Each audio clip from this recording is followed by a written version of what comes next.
왜 소리가 안 나죠?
틀어주세요. 살인죄로 구속되었고 사형 선고가 내려졌다. 1990년 8월 대법원에서 무기징역 확정 판결을 받았다. 그리고 1990년 9월 서울에서 광주교도소로 이송을 갔다. 광주교도소로 이송을 갔을 때 그해 11월에 김가일 목사님하고 오세훈 그 당시에 장지원장으로 계시는 판사님이 이제 오셔서 자녀결혼을 저하고 맡게 됩니다. 장기수의 자해 등을 방지하기 위해서 교도소 측에서 자매 결연을 맺어주었다. 그때 이제 오늘의 신앙, 다니엘서, 요한계시록 1, 2권 그걸 공부를 하면서 이제 남선교회에서 저를 이제 주기적으로 매주 찾아와 주셨어요. 교회에서의 방문이 매주 이어졌고 음식과 서적을 동료들과 나누었다. 그때 제가 그 음식을 싸가지고 안에 들어가서 같은 동료들에게 놀아주면서 오늘의 신앙을 너희들도 좀 공부를 해봐라 이제 이렇게 권면이 된 거죠. 그래서 이제 처음에는 전도를 해야겠다라는 생각은 아니고 누군가를 좀 같이 데리고 나가서 좀 그 분위기를 좀 내가 좀 피하고 싶어서 그랬는데 그렇게 시작된 이제 한 명 한 명이 나중에는 이제 엄청난 숫자가 됐지요. 교인들과의 어색한 만남을 피하기 위한 공연 수책이 복음을 전하는 통로가 되었다. 이제 남성교회하고 광주 그 당시에 중앙교회 지금은 궁동중앙교회라고 하는데 두 교회에서 이제 한 달에 한 번씩 들어오셨어요. 들어오셔서 이제 저희들에게 이제 말씀 전해주시고 이제 성경 공부하고 마음속 깊은 곳에서 뜨거움이 일어났다. 무언가 의미 있는 기별을 형제들에게 전하고 싶었다. 그래서 제가 최초로 이제 예언의 신이라는 대중송소를 받고 선물을 받고 그거를 이제 형제들에게 제가 이제 나눠주고 그 말씀을 이제 전하면서 시작된 것이 처음 그 동기가 되었습니다. 자유가 제한된 곳에서 말씀은 갇혀있지 않았다. 주위의 형제들에게 우리의 기별이 들어갔다. 그 담임 목사가 있습니다. 교도소 안에 담임 목사가 이제 제가 안식일교회 나간다라고 하니까 거기 이단교회니까 나가지 마라. 기별에 대한 깊은 연구를 시작했다. 그렇게 진리에 대해서 많은 깨달음을 얻었다.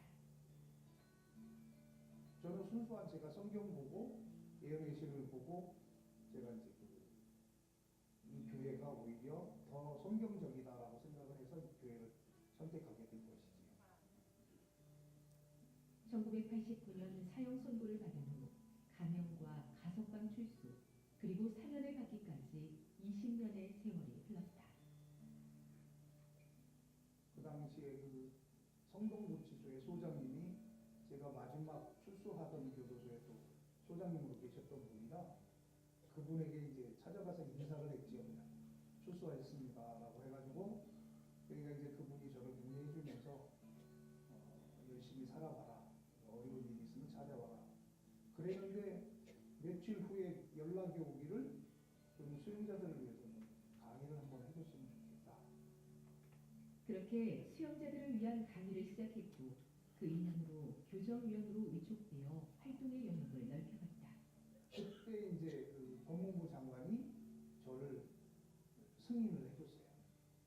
왜냐하면 실질적으로 수용 생활을 해본 사람들이 있어야 그 안의 생활을 위해서 우리가 돕는 어떤 일을 도울 수 있는가를 교주위원들이 할 수 있다. 그래가지고 근데 그게 동기가 돼가지고 사회활동을 시작하고 우연히 미국을 방문할 일이 있었다.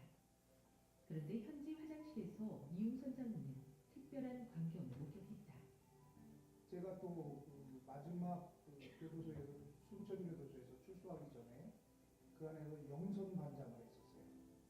그 영선이라고 하는 것은 이제 수리해주고 어디 막히면 뚫어주고 하는 그런 일을 하다 보니까 그게 연계 작업이 되겠더라고요. 그래서 이제 우리 한국에 와서 그 업체들을 찾아보니까 우리 한국에는 그런 업체가 없고 뭐 하수구가 막힌다든가 변기가 막히면 뚫어주는 정도 업체밖에는 없었고 그걸 전문으로 하는 청소 업체가 없었어요.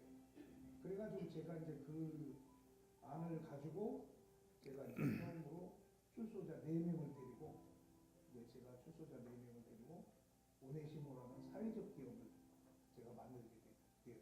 이들이 이제 생활할 공간이 없어서 당시 연합회장님이셨던 김대성 목사님한테 부탁을 해가지고 제가 당시 다니던 그 장희동 교회 안에 드림하우스를 출소자 생활관을 짓게 됩니다.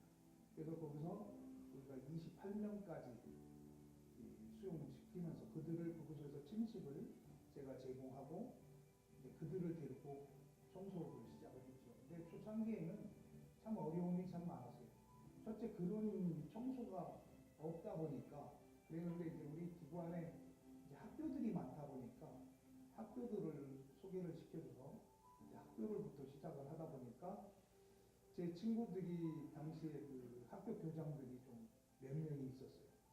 그래가지고 이제 그 친구들 도움으로 제가 이제 오늘의 이제 회사가 이렇게 클 수 있었죠. 출소자들에게 주거와 일자리를 제공하며 사회적 기업으로 성장을 거듭한 오네시모는 직원 200여 명의 회사로 도약했다.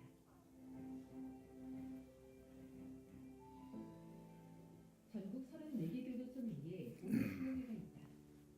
오네시모회에 가입한 회원들만 460명이다. 그들이 출소를 하게 되면 대부분 이용선 장로의 사업장에 취직을 한다. 오네시모 회원의 자격 중 가장 중요한 조건들을 이수한 형제들이 출소 후 공동체를 함께 일궈간다. 오네시모 회원이 되려면 첫째가 무조건 오늘의 신앙을 공부를 해야 돼요. 그다음 오늘의 신앙, 그다음에 다니엘서 요한계시록 공부를 마쳐야 이제 우리 정회원이 되는 거예요. 출소자들에겐 사회에서의 안정이 무엇보다 절실하다. 이용선 장로는 교정 선교의 중요성을 누구보다 잘 알기에 그들의 입장에서 생각하고 배려한다.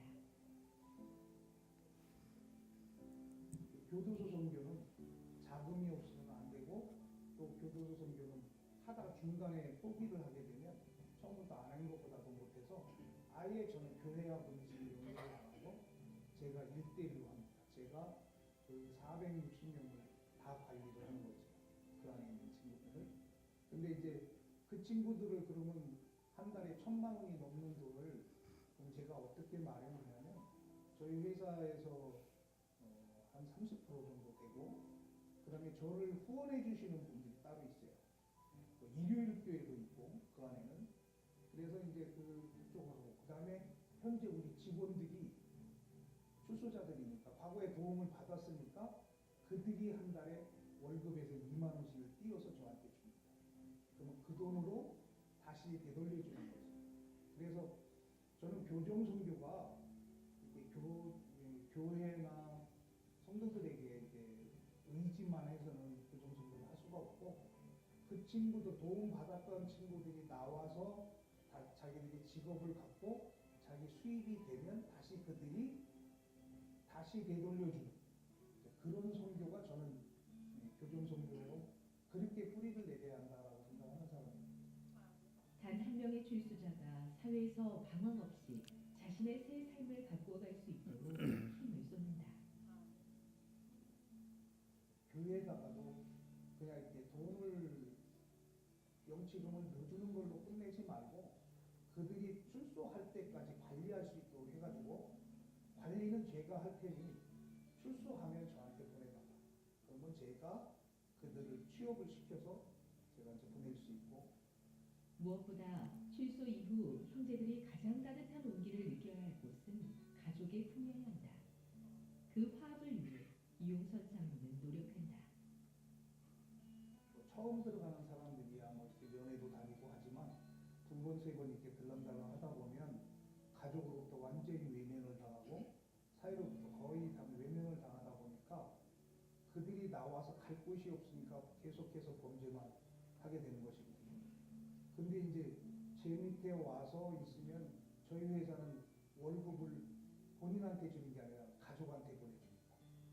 처음부터 그런 조건으로 제가 받아서 그래서 이제 지금 가족하고 먼저 회복시켜야 되는데 가족하고의 그 다시 예전 화목한 과정으로 돌아갔다는 게 가장 큰 보람이고 그들이 범죄를 하지 않아서 우리 회사는 재범률이 0%예요. 단 한 명도 다시 들어간 사람이 없으니까. 그래서 지금 정부에서는 저에게 계속해서 지원해 주는 이유가 바로 이제 그런 이유에 있는 건데. 복음으로 진정한 자유를 얻는 이용선 장로.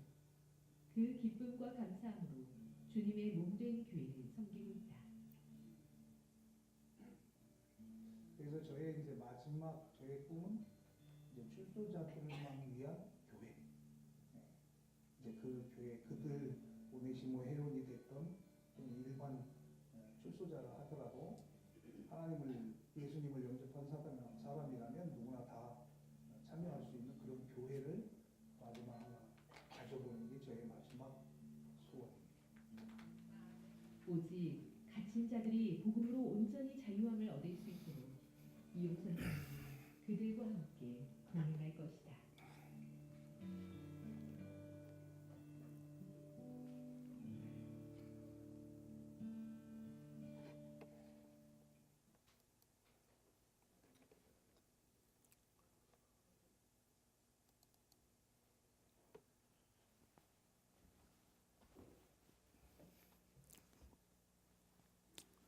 여러분 안녕하세요. 작년에 저를 보신 분들이 계시죠? 예, 작년에는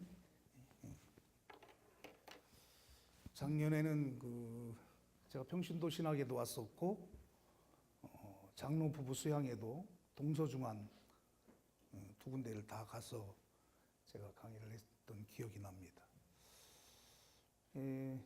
지금 나온 그 영상은 작년에 말에 찍은 거예요.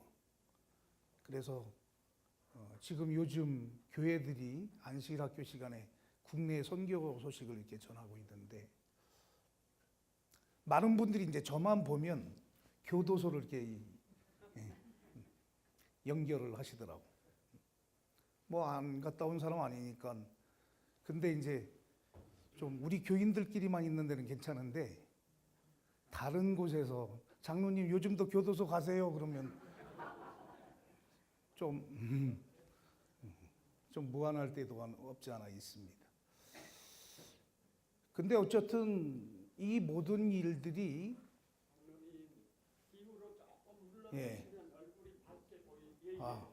근데 저는 지금 너무 눈이 부셔서 자꾸 불빛을 피해야 하는데 여기가 조명이 없으니까 이걸로 받겠습니다. 그래서 제가 작년 이후에, 그러니까 제가 회사 지금 이제 출소한 지가 벌써 만 10년이 됐습니다. 엊그저께 같은데 벌써 10년이 되었고, 10년이 되었고 저는 회사를 설립한 지가 이제 8년이 됐습니다. 근데 현재 우리 직원 수가 216명인데 216명 중에 한 명 빼놓고 저희 아들 빼놓고는 다 저 학교 갔다 온 사람들이에요. 이제 이 친구들하고 같이 생활하는 데 대해서 많은 분들이 궁금해하는 사항들이 있어요. 부모 형제 말 안 듣고 들어간 사람인데 회장님 말 잘 듣습니까? 라고 이야기를 하는데 저는 한 번도 제 이야기를 잘 들으라고 얘기 안 합니다. 예를 들어서 제가 지금 연세대학교에서 그 강의를 하는데 교수가 내가 예를 들어서 제자들을 이렇게 가리킵니다. 강의를 해요. 그러면 그 친구들이 저한테서 배운 것만 가지고 써먹는다면 저보다 실력이 어떻게 되겠어요? 못하죠. 후퇴할 수밖에 없잖아요. 그렇죠? 그러니까 스스로가 일어서야 합니다. 전 교회에서도 그렇게 생활을 해야 된다고 생각하는 사람이에요. 우리 목사님들이 설교를 하시기 위해서 충분히 준비를 하시지만 우리도 이런 공부를 통해서 보니까 타이틀이 평신도 신학. 상당히 매력적인 것 같습니다. 저 역시도 제가 언제 이제 저를 예수님께서 불러주실지 모르겠지만 이제 저도 그렇게 벌써 나이가 내일 모레부터 70인데 이제 나이가 그렇게 이 세상에 살 기간은 긴 것 같지는 않고 어쨌든 있는 동안 마지막 순간까지 저는 딱 하나 버릴 수 없는 게 교정선교입니다. 제가 교도소에 처음 갔을 때 제 간증을 들어보신 분들은 아시지만 정말 사람이 살 수 없는 곳이 교도소다. 많이 배워도 또 잘나도 능력이 있어도 아무 소용이 없는 곳. 지금 이 21세기의 우리의 삶은 정보화 시대에서는 실력 있는 자가 항상 앞서가게 되어 있지요. 근데 교도소는 그게 없어요. 그래서 교도소에 있는 형제들이 우리가 1년에 그들이 범죄하는데 그들을 잡아들이기 위해서 또 잡아서 가둬놓고 먹이고 입히고 하는 이 모든 비용들이 여러분 얼마나 되신다고 생각하십니까?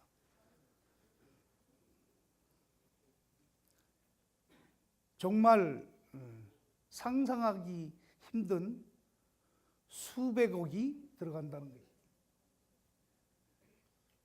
그래서 저는 그 교도소에 있을 때 어떤 생각이 들었냐면 저는 교도소에 들어가기 전에는 제가 기자 출신이니까 늘 취재하고 방송 내보내고 했던 그런 취재하던 입장에 있을 때의 소위 말하는 수용자와 제가 수용자가 됐을 때의 수용자는 이미지가 완전히 바뀌더라고요.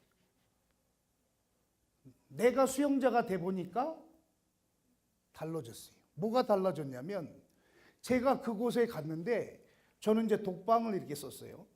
사형수로 처음에 있었으니까 독방을 쓰게 하는데 독방에 있으니까 어쩌다가 이제 이렇게 방이 쭉 복도로 돼 있어가지고 한 칸 한 칸 이렇게 있습니다. 어쩌다가 이렇게 보면 그 소위 말하는 문패라고 그래서 죄명하고 형기하고 이렇게 이름이 써 있어요. 나이하고. 그래서 이제 옆에 방에 누군가 이름이라도 알라고 이렇게 더 보면 죄명을 보게 되잖아요. 거기 살인 보면 제가 살인죄로 간 건 생각 안 하고 아유 무서라. 또 강도 보면 아이고 착각을 하는 것이죠. 근데 어느 날 보니까 제가 강도요 살인자더라고요. 여러분 남의 물건을 훔친 사람을 뭐라고 그래요? 예? 우리 재림 교인들은 참 순진해. 그냥 도둑 놈해요 그냥. 뭐 놈자를 빼가지고 도둑. 도둑 양반할 수는 없잖아요, 그렇다고.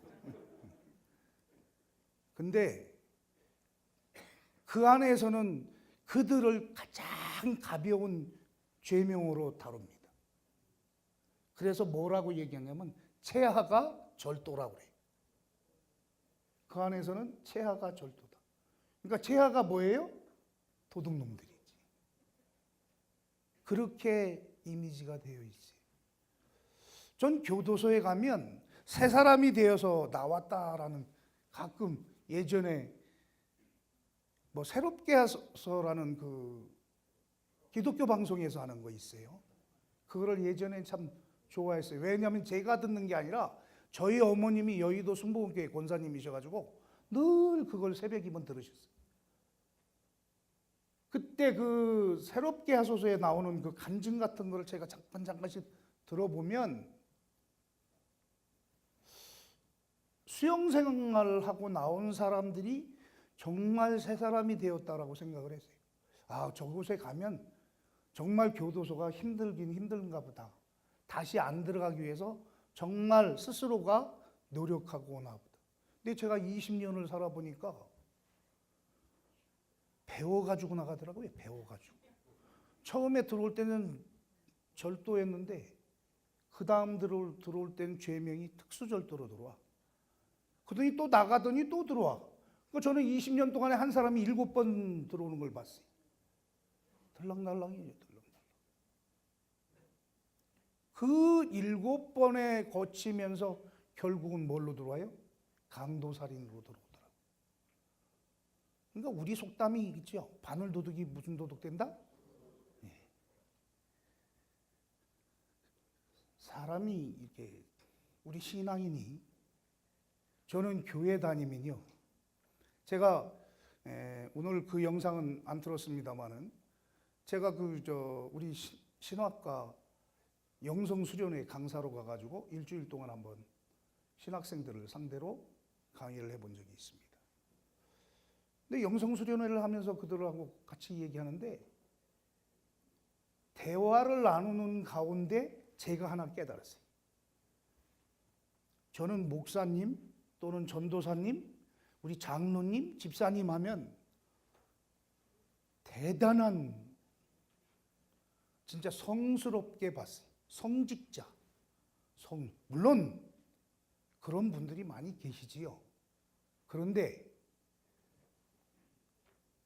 4학년, 이 4년 신학 과정을 1학년부터 4학년 생도들을 제가 만나고 나서 개인적으로 면담을 하고 나서 느낀 게 1학년 때 믿음이 목사님 신앙이야. 그 다음에 2학년 딱 만나보면 누구? 전도사님. 그 다음에 3학년 되니까 집사님 신앙으로. 그 다음 마지막 4학년이 되니까 평신도. 제가 우리 신학생들한테 그 얘기 했어요. 내가 느낀 게 그렇다. 우리가 사람은요, 참 만강의 동물이에요. 제가 이제 한 달에 13번의 교도소를 다니면서 강의를 하는데, 갈 때마다 우리 소장님들이나 이분들이, 이제 높은 분들이 저를 보면, 아유, 회장님 고맙습니다. 이 시간 내주셔서 고맙습니다. 감사합니다. 저한테 고맙다고 하는데 사실은 제가 고마워요. 제가 이제 한 200명, 216명이라는 16명이라는 직원이 밑에가 있는데, 저희 밑에는 직원을 청소회사라고 그래서 막 무식한 사람들만 있는 게 아니에요. 가끔 보면 그 무식한 사람들 아니냐고 그러는데, 우리 본부장들 잠깐 소개를 하자면 전 마산 세무서장이에요. 왜? 뇌물수수로 들어갔으니까. 제2본부장은 누군지 아십니까? 부산 서구청 건설국장이에요. 거기도 돈 받아먹고 들어와요. 최하 우리 과장 이상 되려면 은행 지점장급입니다. 저희 연합회장님이 저희 회사 한번 오셔가지고 우리 그 과장들하고 이렇게 대화를 나누면서 깜짝 놀랐다는 거예요. 왜? 우리 장로님보다 더 똑똑하더래.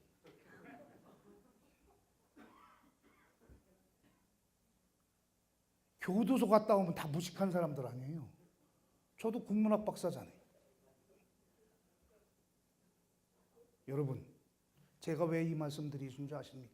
사람은요, 보는 것만 가지고, 듣는 것만 가지고 판단을 합니다. 여러분들이 성경에 가장 많이 나오는 인물이 누군지 아세요? 누군지 아세요? 예? 다윗. 확실합니까? 야, 왜 이렇게 자신이 없으셔, 근데?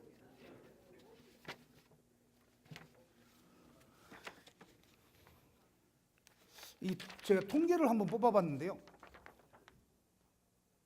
다윗이 1034번 나와요.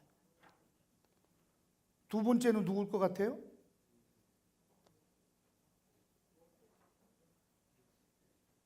아브라함. 그리고 바울입니다. 물론 제일 많이 나오는 인물은 예수님이지요. 근데 예수님은 예수님이라고만 나오는 게 아니라 인자라는 말이 또 있잖아요. 그렇죠? 그래서 예수님이라는 그 호칭 자체로만은 3인데 실질적으로는 제일 많이 나오지. 성경이 예수님에 관한 이야기니까. 이 다윗을 제가 오늘 여러분들께 들려드리고 싶었던 이야기입니다. 제가 아까 우리 이장로님께서 말씀하신 것처럼 제가 오늘 주제 제목이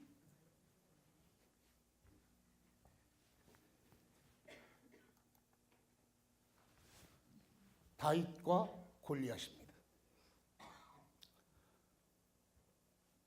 여러분, 다윗 하면 제일 먼저 뭐가 생각납니까? 예?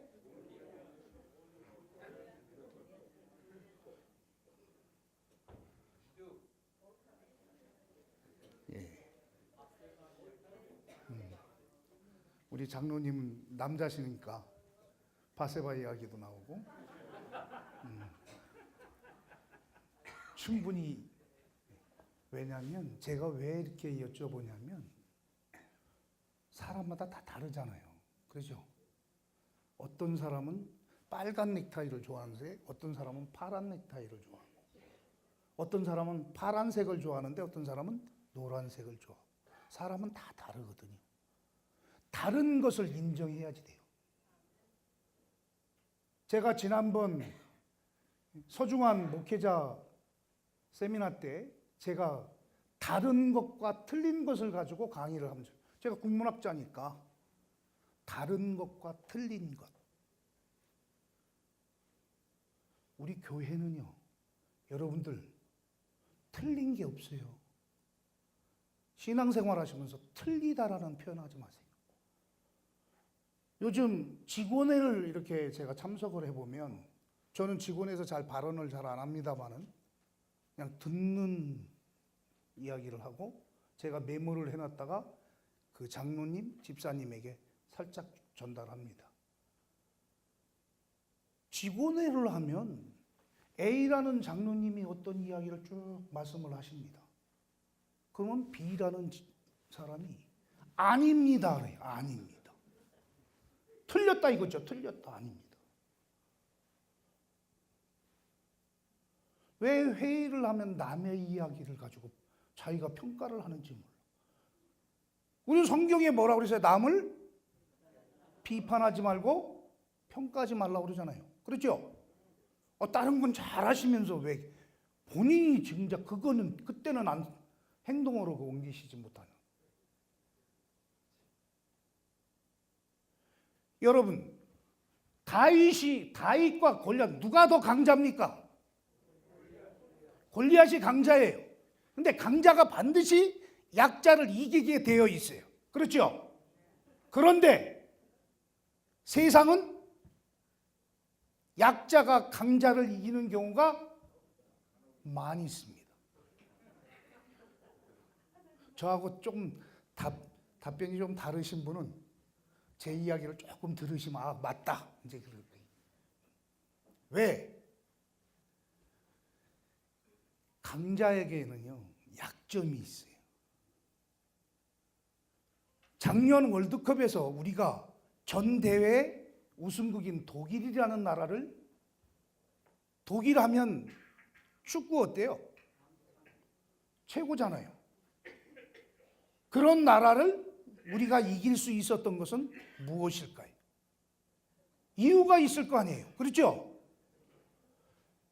이 골리앗이 다윗에게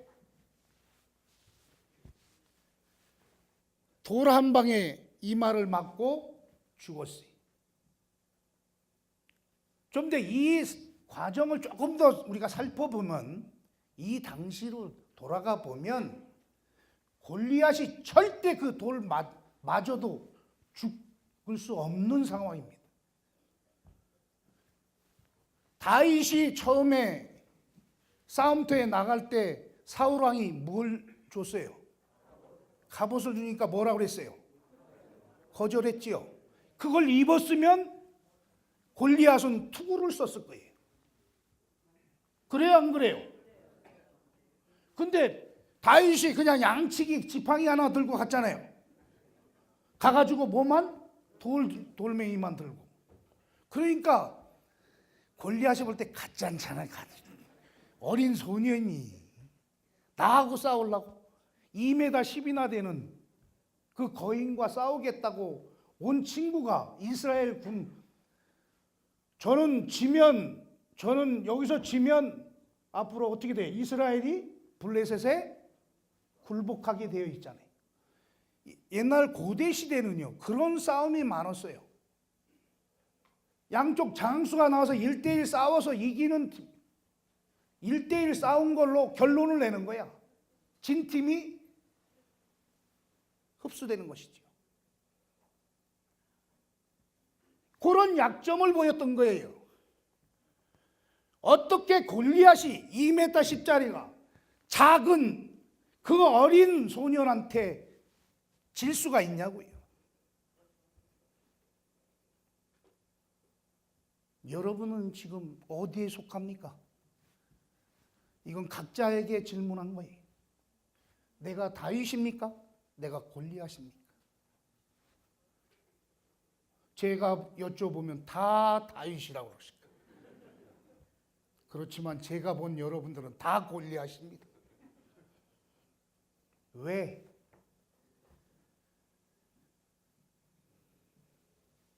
상대를 무시했어요. 업신여기고 아주, 여러분, 다윗과 골리앗에서 주는 우리 교훈이 또 하나가 있습니다. 다윗이 이길 수밖에 없었던 것은 첫째가 뭐예요? 하나님이. 그가 전쟁터로 나갈 때 누구만 의지하고 나갔어요? 하나님만 의지했기 때문에 가능했던 거예요. 우리는 누구 믿고 사는 사람이에요? 제가 우리 장로님 어느 분께 한번 여쭤보겠습니다. 어느 분 한번 답변해 주세요. 여러분 신앙생활을 하신다고 뭘 믿는다고 그래요? 예수 믿는다고 그래요. 그 믿는다는 게 뭘 믿는 거예요? 예? 우리 장로님들 중에 그 예수님 믿는다고 하는데 그 믿는다는 말이 뭐예요? 예? 하나님 말씀을 믿는 거. 약속의 말씀. 전적으로 의지. 왜 이렇게 그 얘기하니까 조용해져 버려.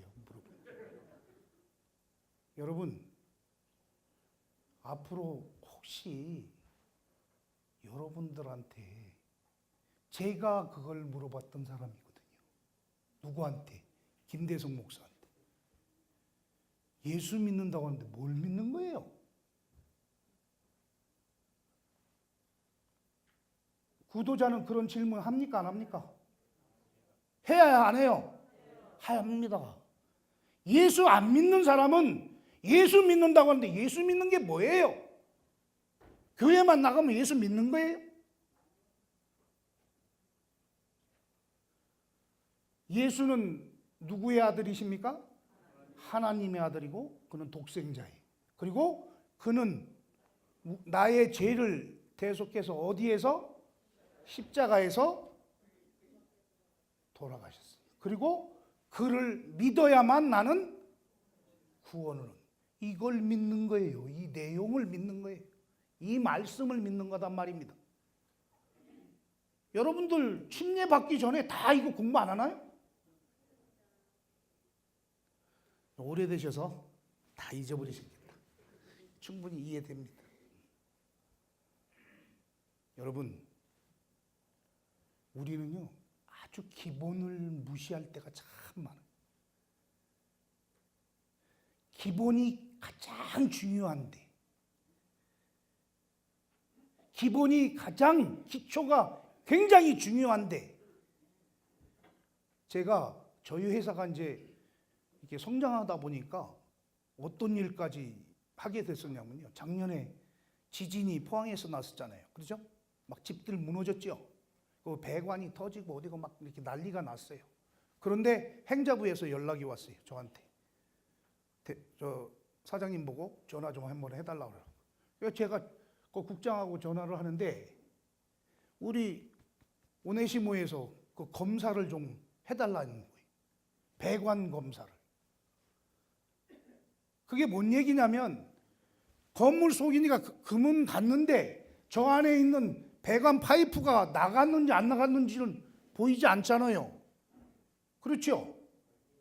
그 검사를 저희 보고 해달라는 거죠. 근데 저희는 그런 검사를 해본 적이 있습니까? 없습니까? 저희는 청소하는 게 뭐냐면 배관은 속을 청소하는 거거든요. 여러분 하수구에 이렇게 보면 화장실 청소했다 그러면 여러분들 바닥만 열심히 닦습니다. 근데 우리 아까 호수를 안에다 집어넣는 거 보셨지요? 슬러지를 제거하는 거예요. 이 파이프 안에 있는 슬러지, 즉 그 안에 있는 때를 벗겨야 냄새가 안 나지요. 그러니까 냄새 나니까 우리는 다 뭐 써요? 화장실 가면 방향제 쓰잖아. 이런 청소를 제가 하는 거예요. 그러니까 우리나라는 그런 청소하는 데가 없었어요. 제가 처음에 와서 보니까. 미국에서 보고 와가지고 이 일을 시작하게 돼가지고 제가 특수 클리닝이라는 이름까지 붙이고 청소하는 것보다 처음에요. 참 제가 좀 무슨 얘기 하나만 하겠습니다. 제가 우리 회사를 이렇게 만들었을 때 우리 누님들이 대성통곡, 우리가 10남매인데 대성통곡을 한 거예요. 제가 청소회사를 한다 그러니까. 그 교도소에서 나오면 이제는 옛날에는 특파원 생활하다가 그때는 자랑스러웠는데 이제 교도소 갔다 왔으니 내 동생은 뭐 할까? 아, 잡지사에 뭐 사장이나 아니면 뭐 편집국장이나 이런 걸로 가겠지. 근데 청소회사, 뜬구름없는 청소회사를 한다고 그러니까 대성통곡하고 눈물을 흘립니다. 근데 요즘은 각 우리 형제들 제가 에어컨들을 하나 다 사줬어요. 여러분, 하나님, 이게 하나님의 은혜죠. 제가 잘났고 제가 능력이 있고 천만에. 저는 말씀하신 대로 말씀드린 것처럼 저는 전공을 국문학을 전공한 사람이에요. 문학을 전공한 사람인가? 시나 쓰고 글이나 쓰라고 하면 제가 언젠가 제 간증을 들어보신 분 알지만 제가 교도소에서 빨리 자리 잡는다는 말이 좀 이상하긴 합니다만은 이제 소위 말하는 옆에 사람들이 나 건들지 못하도록 할 수 있는 내 자리를 빨리 확고하게 고참 대우를 받을 수 있었던 거는 깡패들이 저를 형님으로 모셨거든요. 그 이유가 뭐예요? 그들 밖에 있는 가족 와이프들한테 편지가 와서 이혼 못 기다리겠다, 이혼한다, 막 이혼해달라고 조직폭력배들이 그런 편지들 가족들이 보낼 거 아니에요. 그러면 그 답장을 누가 해줘요? 아니 문학박사인 제가 그거 교도소 가서 내가 그걸 쓰려고, 그러니까 그걸 써주니까 저는 울릴 수도 있고 웃길 수도 있잖아요. 글로. 아, 그러니까 떠나가려고 했던 사람이 제 편지 3번 받고 제가 썼나요? 제가 저기만 초안만 잡아서 주면 지 글씨로 써야지. 그래서 내보내 3통 받고 여자가 눈물을 흘리고 안 간다고 기다리겠다. 이러니까 이 깡패들이 저를 어떻게 생각해요? 큰형님이죠, 큰형님. 전 대한민국의 지금 조직폭력배들 보수들 다 모르는 사람 하나도 없습니다. 왜? 저는 광주교도소와 대구교도소를 거쳤으니까. 그쪽에 다 있거든요. 지금 제 사업하는데도 아유 뭐 하나님께서는 필요 없는 것, 우리가 생각할 때는 필요 없는 사람이 필요 없는 게 아니에요. 왠지 아십니까? 우리 오네시모 회원들이 그 안에서 지금 예수 믿고 예배를 따로 드립니다. 일반 기독교, 거기선 집회가 3번 있어요. 불교, 기독교, 천주교. 요 3개인데 우리 안식일 교인들이라고 그래가지고 우리 오네시모 기도회는 따로 있어요.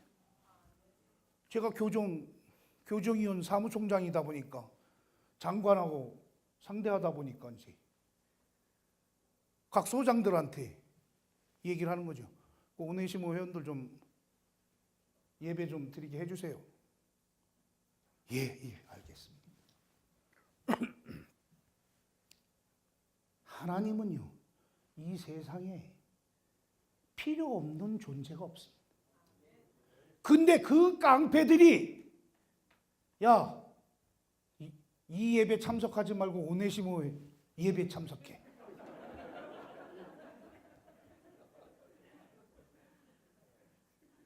어떻게 했어요? 그리고 누가 떠들면 어떻게 해요? 야, 조용히 해.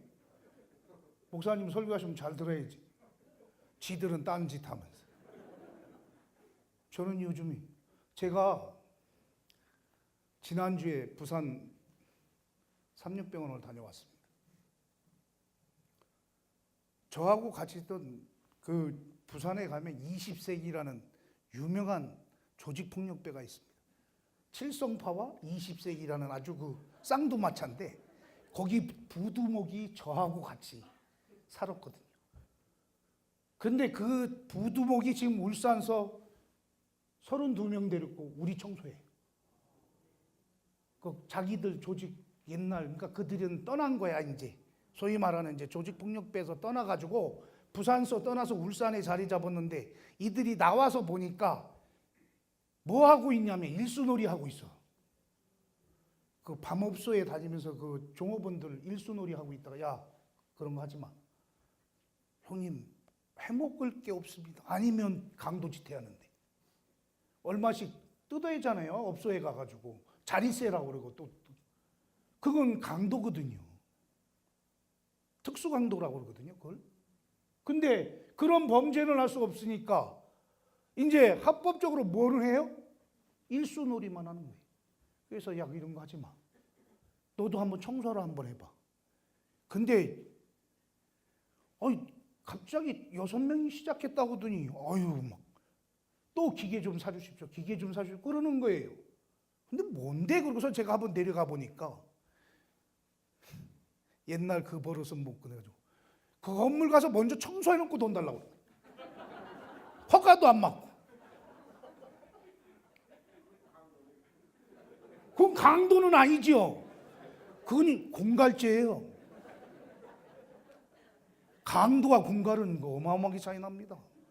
강도는 3년 6월 이상을 받고 공갈은 1년인데요. 공갈로 사람 다치지는 않잖아요. 때리지 않고. 강도는 뭐예요? 피해를 주는 거잖아요, 당장. 겁은 줄 수 있지만.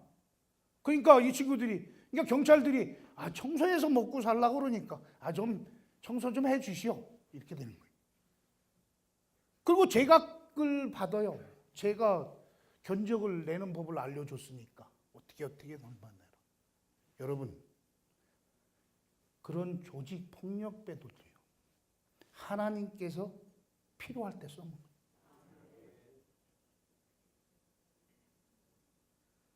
그들이 우리 지금 오네시모 그 교도소 안에 있는 오네시모 회원들이 자리를 잡기까지는 저 안에는, 왜냐하면 깡패들은 계속 들어가잖아요. 출소하도 또 들어가고 하니까 걔네들은, 저 사람은 쟤네들은 누구니까 여기는 봐줘야 한다. 큰형님이 얘기했다. 큰형님이 얘기했다. 그 큰형님이 난데. 그들이 그들이요. 저는 예수 믿기를 바라는 마음으로 기도합니다. 그들이 예수만 믿으면 세상은 달라지지 않겠는가? 제가 오죽하면 그 20세기 부두목으로 있는 울산 최아무개한테 성경책을 제가 선물을 했습니다. 거기다 최아무개 해가지고 이거 찍어가지고 금박 탁 찍어가지고 야 교회 나가. 울산 중앙교회를 나갔어요. 저 없을 때 나가서 보니까 사람이 많지 않거든요. 보통 큰 교회 가면 막 몇백 명, 1000명, 2000명, 3000명 있는데 가보니까 100명 정도밖에 없거든요. 사람이 너무 적은 것도 그런 사람들, 소위 말하는 출소자들에게는 굉장히 다가가기 힘든 교회입니다. 이건 제가 겪었던 일인데요. 장희동 교회에 있을 때 제가 책을 나온 지 1년 만에 책을 출간을 했습니다. 그 안에서 썼던 책을 출간을 했는데 우리 목사님께서 설교 시간에 갑자기 설교를 마치시면서 저는 그 부탁도 안 했는데 그 당시에는 제가 집사였어요. 우리 이용선 집사님이 그 안에 계시면서 썼던 글을 이번에 책을 출간했습니다. 여러분들 좀 제가 읽어보니까 굉장히 선교하는 데 도움이 될 것 같으니까 좀 여러분 많이 좀 사주시라고. 그 돈이 선교하는 데 들어간다고 합니다. 여러분들 많이 도와주세요. 이렇게 말씀을 하셨어요. 그래서 저는 저런 말씀 왜 하실까라고 하면서도 내심 좀 고맙다라는 생각이 들었죠. 그리고서는 밥을 먹으러 다 왔는데 저희 집사람하고 제가 이렇게 앉아서 밥을 딱 먹고 있는데 제 뒤에 제가 여긴지 모르고 장로님 한 분이 큰 소리로 쓸데없이 우리 목사님은 뭔 교도소에서 쓴 책을 우리 보고 읽으라고 그래? 순간 저는 누구를 바라봤을까요? 앞에 있는 제 아내를 보고 아내는 제 눈을 봐. 제가 정말 큰 상처를 받았어요. 다른 분도 아니고 장로님이 그런 말씀하실 수 있을까? 그리고서는 제가 나 교회 안 나와. 이 교회 안 가. 다른 교회로 갈래. 그리고서는 다음 주부터 다른 교회를 가려고 하니까 마침 그때는 막 출소하자마자 이곳저곳 교회에서 계속 저를 초청을 받아가지고 계속 다닌 거예요. 6주를 교회를 안 나갔어요. 6주를. 얘기도 않고. 그랬더니 담임 목사님이 저희 집을 찾아온 거예요. 왔는데 제가 얘기한 게 아니라 제 아내가 사모님한테 어떻게 그럴 수가 있냐고. 그날 이후에 우리 집사람과 저는 말수가 줄어들었어요. 서로 아킬레스건이잖아요, 저한테는. 그러니까 그 얘기 집사람도 저한테 말을 못 꺼내고. 왜? 제가 나와가지고 제가 출소하고 홍명관 목사님 사모님이 저희 중매해가지고 결혼한 거거든요. 근데 이제 만난 지 1년밖에 안 됐는데 제 아내도 조심스럽지요. 말을 못하지. 저는 또 뭐 할 말이 뭐가 있어요. 제가 뭐 그렇다고 독립운동에 나갔다 온 것도 아닌데. 응? 왜 웃으세요? 독립운동에다가 간 게 아니잖아요. 그런데 그런 상황 속에서 그런 말을 들었으니 제가 얼마나 상처가 되겠습니까? 다시는 그 교회 가기 싫었는데 그게 하나님께서 저를 다른 교회 초청으로만 계속 보내주시는 6주가 됐는데 목사님이 연락도 없지. 6주씩 제가 한두 주는 몰라도 계속 안 나오니까 궁금해서 찾아왔는데 그 이야기를 사모님이 제 아내를 통해서 들은 거예요. 그리고서는 그 다음 주 꼭 나오셔야 합니다. 나오셔야 합니다. 예, 알겠습니다. 가겠습니다. 한 6주 정도 되니까 조금 제 마음이 조금 시간이 지나니까 좀 풀어지더라고요. 그래서 교회를 가니까 그 장로님이 저보다 10년 가까이 나이 더 드신 분인데 저한테 잠깐 좀 보자고 그러더니 지하 그 교육관으로 저를 데려가더니 제 앞에서 무릎 꿇고 빌어요. 정말 잘못됐다. 그 제가 지금은 누구보다 존경하는 장로님이 되셨어요. 여러분, 이 다윗이 골리앗을 물리침으로 해서 그 다 쓰러져가는 이스라엘을 구출합니다. 그렇죠? 다윗 한 사람이 이스라엘을 살려요. 이랬던 그가 왕이 되고 나서 아까 우리 장로님 밧세바를 말씀하죠. 우리야 밧세바 이런 범죄를 합니다. 하지만 그 후에 또 다윗은 어떻게 살아갑니까? 여러분, 사람은요, 여러분 마음을 십자가에 박아놓지 않으면 늘 범죄합니다. 우리는 늘 나쁜 생각을 하게 되어 있어요. 남의 거 좋은 거 보면 갖고 싶고 시기하고 질투하고 그렇게 되어 있어요. 제가 장이동 교회에 있을 때 이제 회사가 처음에는 힘들었지만 이제 커오면서 어느 날 제가 11조를 내는데 제가 두 번째를 내고 있는 거예요. 근데 그때 제 마음속에 꿈틀대는 건 뭐냐면 내가 꼭 한번 1등하고 싶은데 우리 학교 다닐 때 공부할 때 꼭 1등을 해야 한 번은 해봐야지 되지 않겠는가. 근데 결국 거기서 교회를 동중안으로 오자마자 토평교회에 왔는데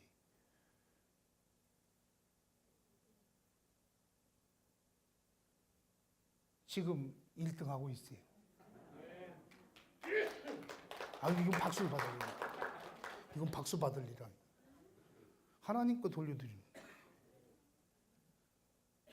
여러분, 저는 오늘 이 다윗과 골리앗을 통해서 아까 말씀드린 대로 여러 가지 교훈이 있는데 그 교훈 중에 우리가 꼭 기억해야 할 것은 강자는 반드시 약점이 있다는 거예요. 여러분이 강자라고 생각하면 분명한 뭐가 있어요? 나에게 약점이 있어요. 취약점이 있다고요. 허점이 있어요. 근데 약자는 저도 잃을 게 없잖아. 그러다 보니까 오히려 뭐가 많아요? 강점이 많아요. 약자는 남들로부터 기대 그게 하지 않거든요. 여러분들 우리 성도님들 가정에 자녀들이 여럿이 있을 거예요. 여러 있는 자녀들 첫째가 뭐하고 둘째, 셋째, 넷째 이렇게 예를 들어서 5이 있다고 하면 이 5에 대한 기대치가 똑같습니까? 다 다르잖아요. 아, 저 둘째는 공부를 잘하니까 또 넷째는 뭘 잘하니까 기대치가 있다. 그 기대치라고 하는 것은 누가 주신 거냐면 하나님이 주신 달란트라는 사실을 잊지 마시기 바랍니다. 여러분, 제가 청소를 하는데요. 하나님께서는 저는 늘 우리 집사람이 입버릇처럼 얘기를 합니다. 사람을 통해서 역사하신다고. 제가 나와서 보니까 법무부 장관인 황교안 씨가 제 대학교 후배. 그리고 제가 교정위원이 돼가지고 1대1 만나서 선후배가 돼가지고 친해지다 보니까 이 친구 총리 된다고 할 때 제가 준비위원으로 공보 담당으로 갔어요. 최근에는 또 대통령을 한번 해보겠다고 지금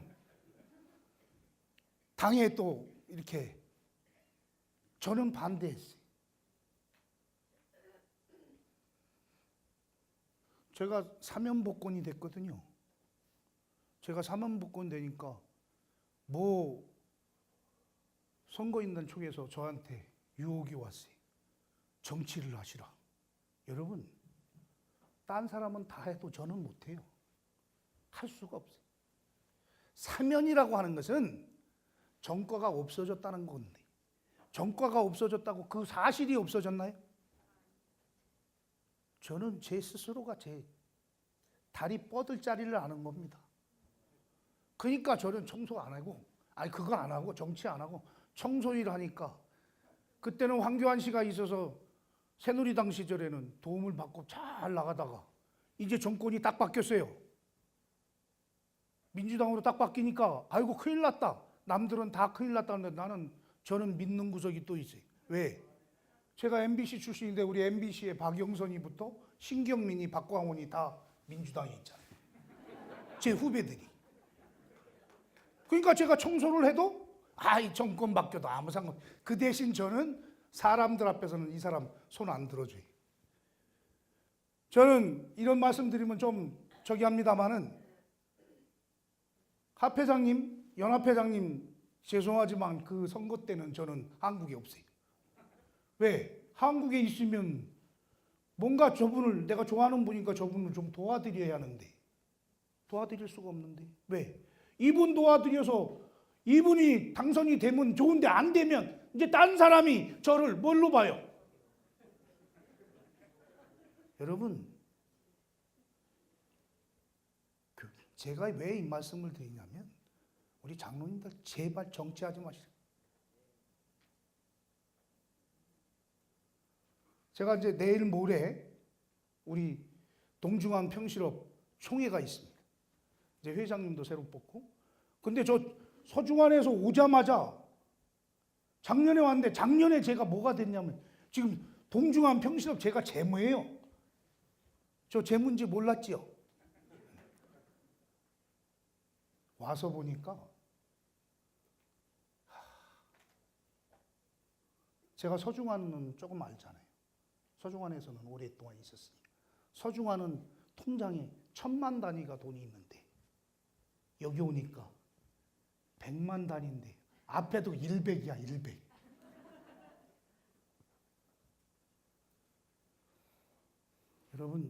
여러분 선교하시는데 제가 아까 잠깐 저기에도 언급했습니다마는 자금 없이 선교할 수 있어요? 교회를 하나 운영하는데 또 어떤 단체를 이끌어 나가는데 우리 재림전도단 그 좋은 일 많이 하시고 훌륭한 일 많이 하시는데 자금 없이 할 수 있어요? 여러분, 우리 성경에 보면요, 오른손이 하는 거 왼손도 알아라 모르라. 그렇게 한번 헌신해 보세요. 정말로. 제가 토평교회 오자마자 저에게 맡아주신 우리 목사님이 뭘 맡겨주시냐면 청소년, 학생, 청소년 고문이래요. 고문. 뭔 그렇게 고문을 많이 했는지 모르겠는데 어쨌든 고문이라고 해서 고문이 하는 일이 뭡니까? 그랬더니 조금씩만 도와주시면 됩니다. 이게 알고 보니까 누구? 후견인 역할을 하라는 거지. 근데 저는 아주 기뻤어요. 그거 하다 보니까 우리 교인들 상대하다 보니까 이 정도로 해서는 안 되겠다. 왜냐하면 저희는 이미 다 컸거든요, 애들이. 다 커서 저는 지금 벌어들이는 수입에 쓸 데가 없어, 다른 데다가 특별히. 그래서 제가 서울 삼육고등학교, 제가 구리 사니까 서울 삼육고등학교에 1000만 원 이렇게 기탁을 하는 거예요. 이 기탁을 할 때 그 기분이요, 여러분 솔직히 얘기하면 그걸 현찰로 만들면요 아까워요, 아까워. 제가 간증 가면 보여드리는 건데 오늘 여러분들에게만 보여드리겠습니다.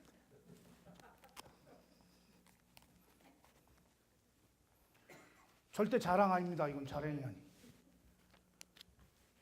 돈이 있는데요, 이 돈이 새 돈이에요. 이 새 돈을 가지고 다니는 이유가 있어요. 혹시 아시는 분? 새 돈 가지고 있으면요 안 써져요. 카드는 막 긁어대. 그래, 진짜예요. 여러분 지갑에서 꺼낼 때 큰 돈 꺼내요, 새 돈 꺼내요? 다 그러잖아. 나만 그런 게 아니다니까. 그걸 현실화해 보란 말이에요. 그걸 현실화. 어떻게? 저 돈은 이번 주 안식일에 11조로 들어가야 할 돈이. 저는 왜 교회에다가 드리는 헌금을 새 돈으로 드리는 거는 저는 요만할 때부터 배웠어요. 우리 어머님이 다리미로 데려서 교회 가져가시는 걸 봤어요. 근데 그때는 그게 그땐 그랬어요. 언니 그냥 갖다 주면 어머니 돈은 누가 구별해요? 야, 하나님만 보고 계신데 하나님께 보여드려야지. 근데 우리는 누구를 의식하고 돈을 내요? 우리 어머니는 누구를 의식하셨어요? 그게 다른 거예요. 여러분, 헌신을 통해서 얻어지는 우리의 삶이 변화를 겪어보지 않으면 모릅니다. 제가 지난번에 말씀드렸는지 모르겠는데 제가 처음에 서중안에 있을 때 진짜 그동안에는 제가 교정 선교한다고 외부로부터 도움을 받는 입장이었는데 어느 날 서중안 앞에 선교부장님이 저에게 전화를 주셔서 장로님은 아는 분들이 많으니까 좀 이번에 대학생들 여름에 캠프를 좀 보내야 하는데 자금이 조금 부족한데 좀 도와주셨으면 좋겠어요. 그러니까 저보고 직접 달라는 게 아니고 제가 아는 사람들이 후원자들이 많을 테니까 좀 거기서 도네이션 좀 해달라는 거지. 그때 제가 어떻게 했어요?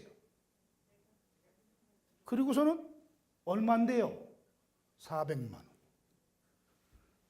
제가 뭘 받겠어요? 통장을 봐야지. 제 통장 580만 원. 통장이 580만 원. 그 중에 580만 원 중에 500만 원은 뭐냐? 다음 주에 세제 사야 할 돈이야. 일주일 후에 세제를 사야 할 돈인데 그때는 까맣게 잊어버렸어. 세제 사야 할 돈이라는 건 잊어버리고 뭐만 보이는 거예요? 580만 보이는 거예요. 계좌번호 보내주세요. 그리고 400만 원을 딱 보냈어요. 이제 보내놓고 나서 잔금을 보니까 180인데 그때서 생각나는 거예요. 이거 취소돼야 안 돼요? 아유, 하나님이 알아서 채워주시겠지. 그리고 그날 그러고 나서 그 다음날 제가 12억짜리 공사를 땁니다.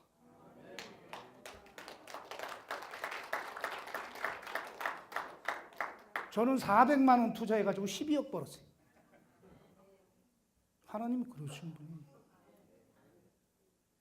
저는 매사를 생활 자체를 우리 합회장님하고 저하고 대화를 나누면서도 우리 합회장님하고 제가 대화가 이렇게 나누면요 굉장히 커뮤니케이션이 잘 통해요.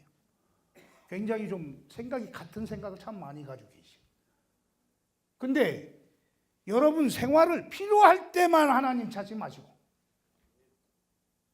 어떤 상황이라도 내 삶을 십자가에 못 박아 놓으면 내 삶은 누가 주관해 주십니까? 하나님. 여러분 벌어들이는 수입은 누가 주신 거예요? 다 하나님이라고 하셨어요. 그리고선 안식일에 헌금 낼 때 보면 아이고 살 떨려. 여러분 헌신을 통해서 하나님 은혜를 한번 받아보시기 바랍니다. 다윗이 골리앗을 이길 수 있었던 그가 당당한 어린 소년이 주는 갑옷도 뿌리치고 그 복장으로 양치기의 복장으로 다가갈 때 그의 마음속에는 누구만 의지했습니까? 하나님만 의지했던 거예요. 우리가 현실적으로 한번 생각해 봅시다. 과연 가능한 얘기입니까? 우리는 그것이 우리의 변화된 신앙을 가져야 한다는 거예요. 그런 변화가 없고 그런데 결단이 없으면 나의 삶의 변화는 없습니다. 이것저것 다 따져보세요. 절대. 요즘이요. 제가 전화기를 이제 세대를 갖게 됐어요. 왜? 이제 우리 저기도 회사도 많지만 제가 하고 있는 일이 대외적으로 하는 일이 참 많습니다. 그러다 보니까 여기저기서 전화 오는 것 때문에 내가 꼭 통화해야 할 사람들하고만 통화하는 전화가 따로 있어요. 그거는 뭐 24시간 제 옆에다 놓고 삽니다. 다른 거는 그냥 닫아놓고 살고. 그런데 그 전화기를 보면서 제가 이런 생각을 합니다. 하나님, 저 전화를 받고 나서 딱 내려놓으면서 저쪽 전화로 걸려온 사람들 이 전화로 연결될 수 있도록 축복해 주세요. 뭔 얘기인지 압니까? 굉장히 귀중한 분들이잖아요. 제가 한밤중이라도 받게 되는 이런 황교안 씨 같은 사람하고 통화해야 하는 시간은 그 시간만 하라는 얘기. 그러니까 그런 통화만, 그러니까 저쪽 전화기에 있는 저분들도 그렇게 축복받아서 이 전화기로 옮길 수 있도록 해달라는 얘기예요. 그러면 제가 좋은 생각을 가지고 기도하는 겁니까? 아닙니까? 정말 여러분들이 내 교회, 내 안에 있는 소그룹도 좋고 내 교회도 좋습니다. 우리 장로님들, 목사님들, 지도자를 위해서 한번 기도해 보세요. 그들이 잘한다 못한다 이거 따지지 마시고 하나님이 그를 붙잡아 주시면 되잖아. 저는 동중환 앞에 와가지고 느낀 것 중에 하나가 크게 여긴 반토막 났다고 제가 얘기합니다. 동중환이 왜 서울 쪽하고 이쪽 강원권하고 왜 이렇게 나눠져 있는지를 모르겠어요. 언제부터 그렇게 나눠졌는지는 저는 몰라요.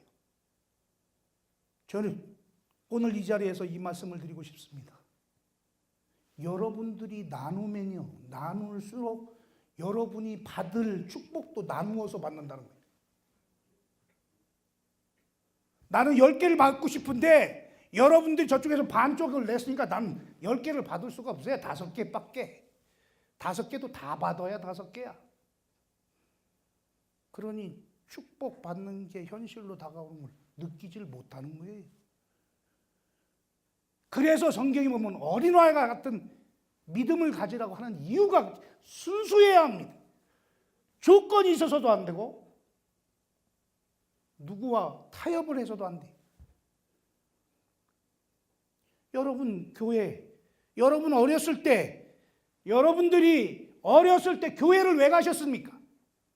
물론 모태신앙으로 자라신 분들이야 부모님 손에 잡혀서 그냥 끌려가듯이 갔지만 누군가 전도회에서 가는 사람들은 다 어렸을 때 교회 한 번씩은, 절에 가는 사람들도 다 교회는 한 번씩 가봤어.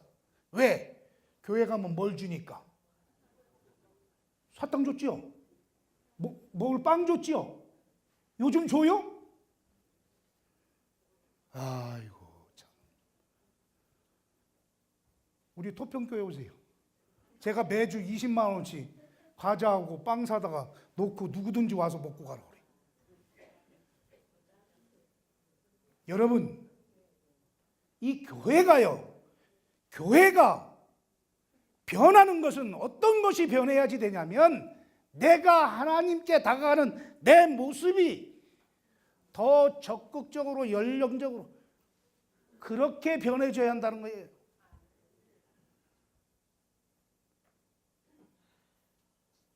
뭐 어떤 교회 가니까 진짜 기도도 않고 밥을 먹어.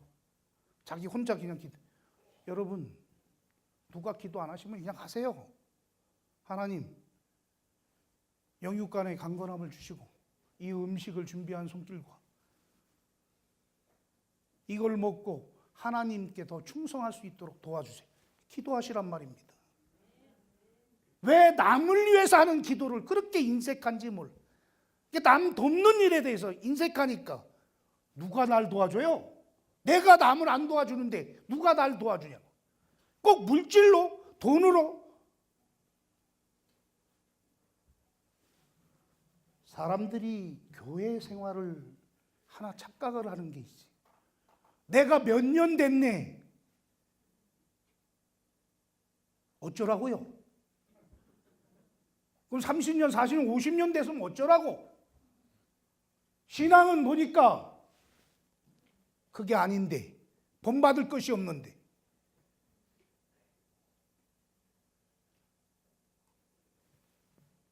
정리하겠습니다. 오늘날 우리가 이 세대를 살아가는 세대는 참으로 험악하고 냉정하고 잔혹합니다. 누가 만들었어요? 내가 만들었어요. 내가. 내 탓이요, 내 탓이요. 여러분, 저는 어려서 고향이 여기 경기도 평택인데요. 저는 집 앞에 이렇게 시냇물이 있었어요. 저는 고무신으로 물 목마르면 그 시냇물 떠먹었어요. 요즘은 수돗물도 못 먹어요. 누가 만들었어요? 내가 만들었어요. 제가 오늘 깜빡 잊고 교회 주소록을 안 가져왔는데요. 제가 91년도 거 가지고 있어요.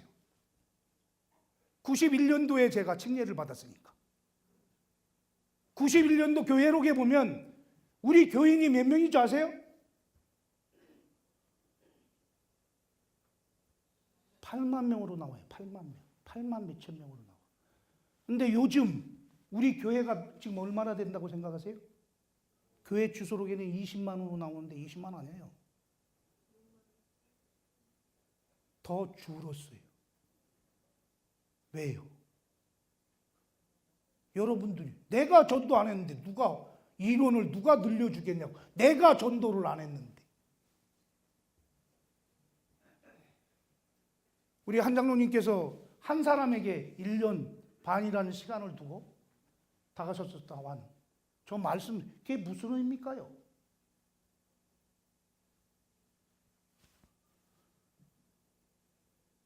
여러분, 신앙인은 끈기가 있어야 합니다. 우리는 인내를 누구를 통해서 믿음의 조상인 아브라함을 통해서 몇십 년이라는 이삭이 태어나기까지의 그 과정을 그들은 기다렸습니다. 또 탓하지 않고 오직 하나님께 결과는 얻었습니다. 여러분, 저는 교정 선교하는 많은 분들에게 이야기합니다. 여러분들이 뭘 거두려고 하지 마세요. 우리는 씨 뿌리는 자지 걷어들이는 자가 아닙니다. 우리는 가꾸는 자지 걷어들이는 자가 아니. 누가 걷어들여요? 잘 자랄 수 있도록, 뭐가 잘 자랄 수 있도록 약도 뿌리고 피도 뽑고, 이것은 우리가 해야 할 일이지만 거기서 쌀이 얼만큼 많이 열매가 맺기까지의 일기, 이것은 누가 해줘야지 돼요? 하나님께서 해주셔야 하잖아. 하나님께 맡겨야지요. 근데 내가 이 사람에게 예수 믿게 해서 교회를 나왔으면 이 사람이 잘 교회 생활을 잘 적응할 수 있도록 노력하고 다가서는 게 우리의 역할이지, 그가 집사가 되고 장로가 되고 이것을 바라보지 말으시라. 저에게 전도하신 오세욱 그 판사님이 지금 남성교회 올해 수석장로 되셨는데 지금 변호사님이세요. 그분이 자기가 예수 믿고 가장 잘한 일이 이용선 회장 만드는 일이라요. 여러분, 저는 누가 그렇게 해? 뭐 그분이 저를 어떻게 어떻게 생각하세요? 아니에요. 제가 오직 매달린 것은 누구? 하나님만 의지했어요. 사람 믿지 마세요. 하나님만 믿고 의지하니까 되더라고요. 저는 여러분들이 보실 때처럼, 보신 것처럼, 많은 분들이 보시는 것처럼 굉장히 좀 팩트가 좀 강합니다. 아주 냉정하고 진짜 칼이라고 해요. 그런데 이런 성격의 소유자이기 때문에 저는 사업을 못 한다고 그랬어요. 왜? 아부를 못 하니까. 예를 들어서 공사를 200만 원짜리 공사라고 나는 계산해 가지고 아는 사람 박명호 목사님이 보내신 분이니까 내가 DC 해드려야지. 그래서 200만 원 해드리겠습니다. 그러면 그 사람은 그냥 예 고맙습니다 하면 저하고 트러블이 안 생길 텐데 이분이 조금만 더 깎아주세요. 이래버리면 이제 저는 안 해요. 그러면 그 가격으로 할 수 있는 사람한테 하세요. 이런 사람이. 이런 저를 어떻게 쓰신 줄 압니까? 하나님이? 제 밑에 브레인들을 누굴 줬어요? 훌륭한 사람들을 많이 줬잖아요. 여러분, 제가 훌륭한 사람이 되려면 내 주위에가 훌륭한 사람이 많아야 합니다. 그래서 그 사람을 알고 싶으면 그 사람 친구들을 보라고 그랬어요. 내 주위가 항상 훌륭한 사람들이 많으니까 나는 그 무리 속에 나고 안 되기 위해서 착하게 살라고 할 거 아니에요. 열심히 살라고 할 거 아니에요.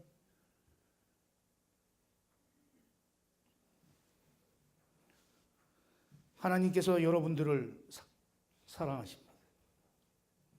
이 사랑을 받은 우리가 할 수 있는 일이 이번 평신도 신학에 오셔서 다윗이 그 약점을 커버하고 골리앗을 이길 수 있었던 것은 그가 하나님만을 의지했기 때문입니다.